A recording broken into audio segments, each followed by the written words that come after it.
ভাবে বল খাই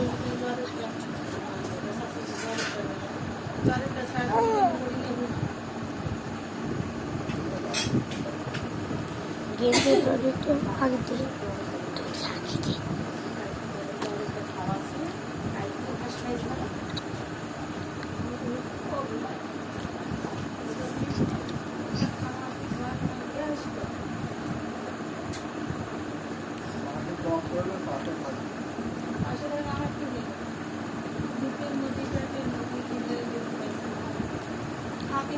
একটা পাউডার যখন 2-3 দিন হয়